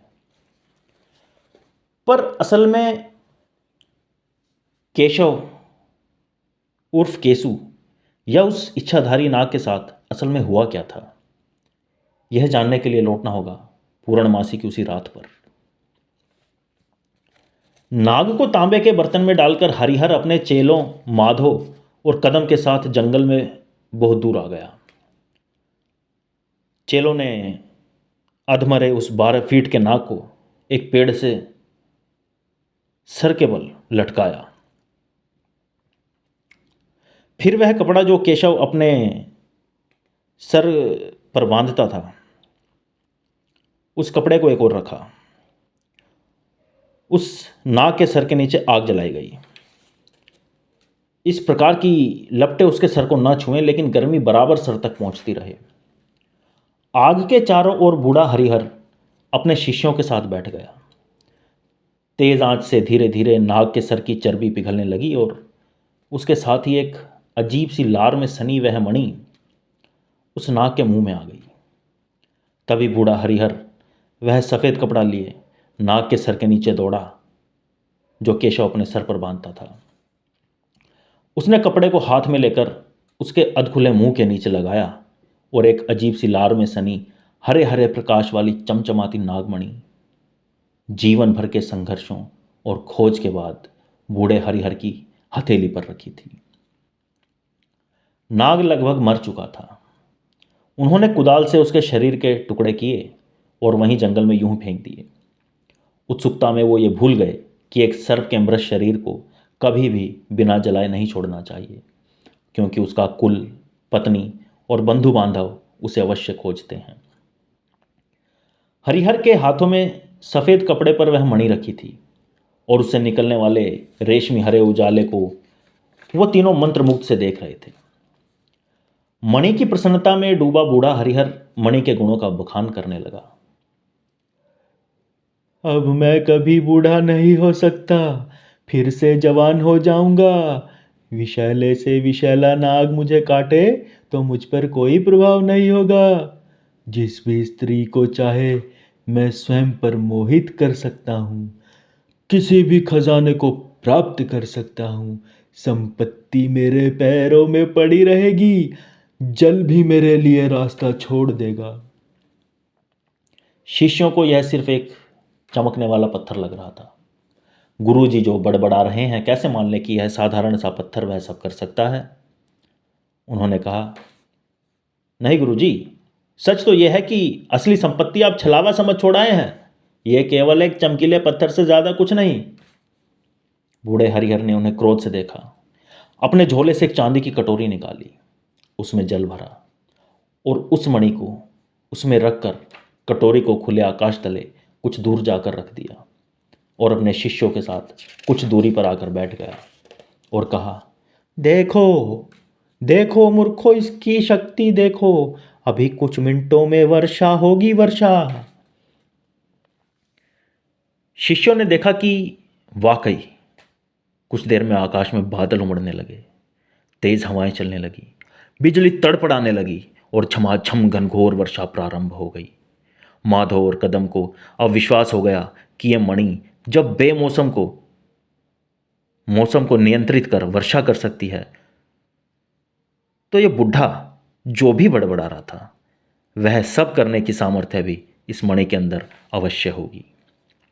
मणि की शक्तियां देख बूढ़ा सपेरा हरिहर, जो अब तक उनके लिए गुरुजी था, अब महज एक रास्ते का रोड़ा भर था।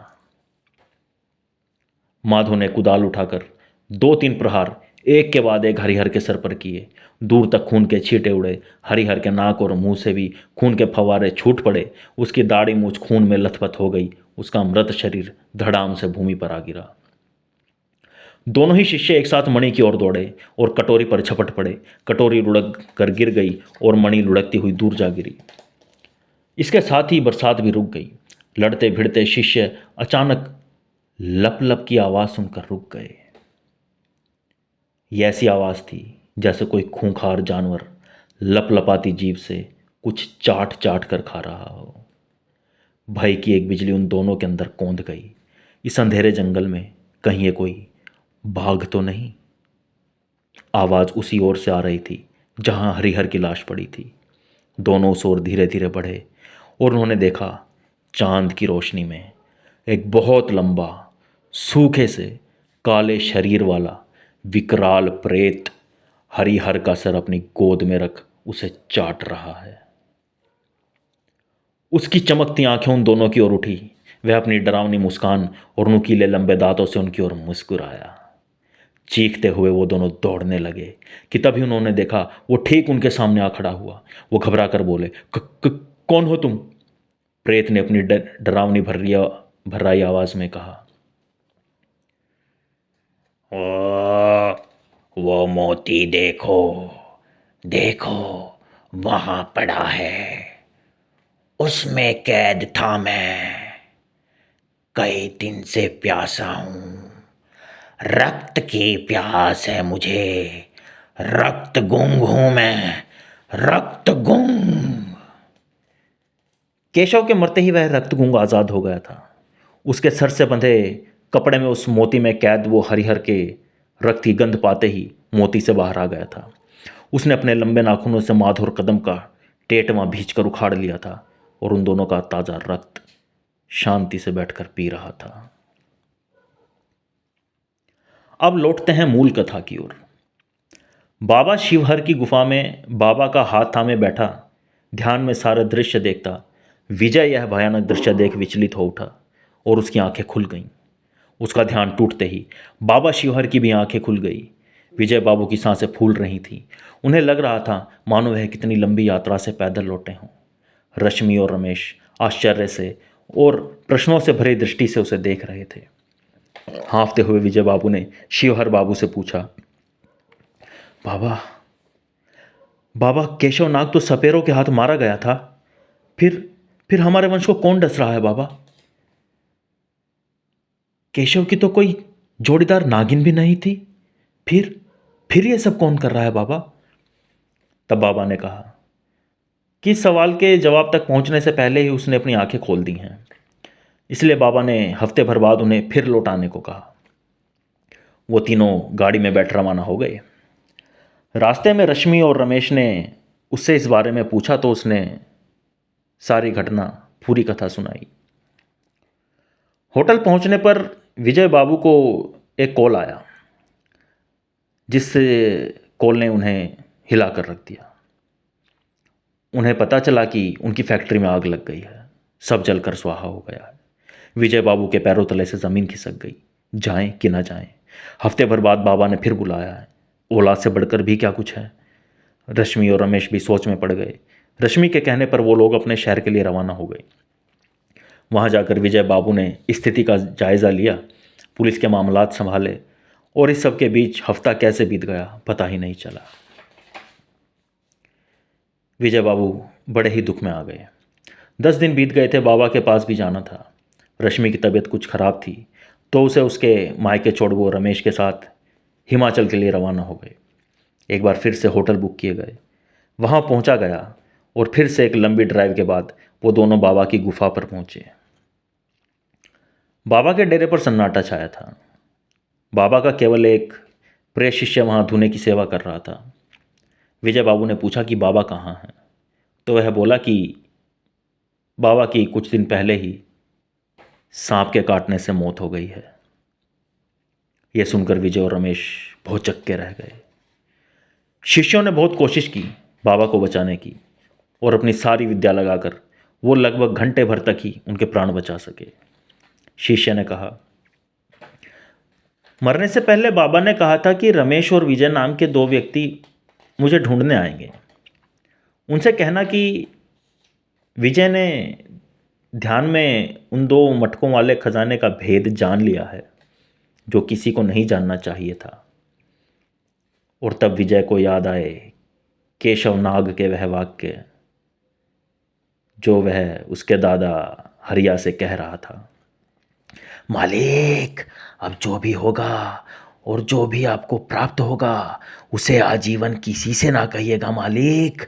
अगर ये वेद खुल गवा तो फिर से निर्धनता और गरीबी तुहार वंश को घेर लेगी मालिक।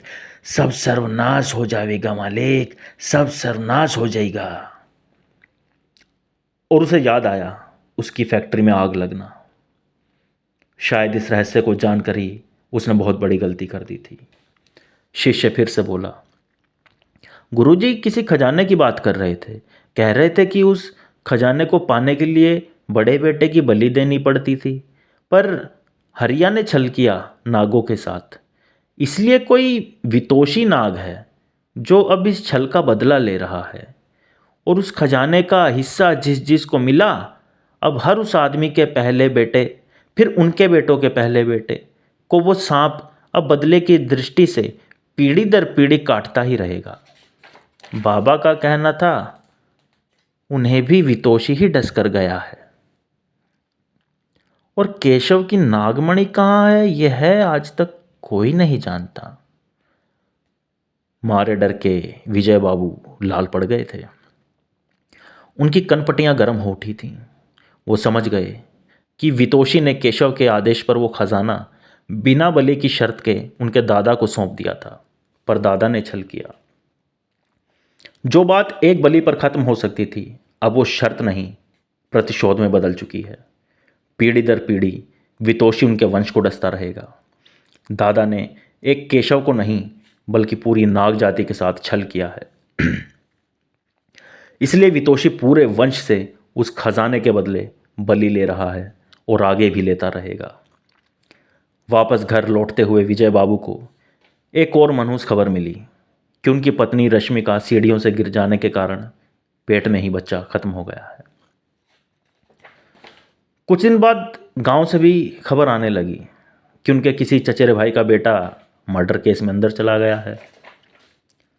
किसी ने प्यार में धोखा खाकर फांसी खा ली है। मुकदमों में खेत बिकने लगे। बैंक लोन के चलते खुद विजय बाबू को अपनी कार और प्रॉपर्टीज बेचनी पड़ी। आज यह वंश बर्बादी के कगार पर आ चुका है। विजय बाबू की पत्नी फिर से गर्भवती हुई। परिवार वालों ने समझाया कि जो होगा देखा जाएगा। एक संतान हुई, पर वो लड़की है। रश्मि और विजय बाबू ने राहत की सांस ली। कई लोगों ने सलाह दी कि एक पुत्र होने दें, कोई बात नहीं, अगर वो न रहे उसके बाद तो तुम दूसरे पुत्र के लिए निश्चिंत हो जाओगे। पर क्या इतना आसान है एक संतान को जन्म देना, उसे 5-7 वर्ष पालना, और जब उससे मोह बंध जाए तो उसे खोकर निश्चिंत हो जाना? क्या उसकी स्मृतियां नहीं सताएंगी? क्या इतना सरल है एक संतान को पैदा करना, उसे पालना, उसे प्रेम करना, यह जानते हुए कि उसकी बलि चढ़ जाएगी? वर्तमान में विजय बाबू आर्थिक रूप से लगभग बर्बाद हो चुके हैं, पर वो अपनी पत्नी और बेटी के साथ खुश हैं। पुत्र की लालसा में वितोषी से दुश्मनी लेकर वह अपने दादा की तरह कोई गलती नहीं दोहराना चाहते जो आगे चलकर उनके वंश पर भारी पड़े। आप भी ये याद रखें कि जाने अनजाने यदि आपके हाथों कोई सांप मारा जाए तो उसका दाह संस्कार अवश्य करें।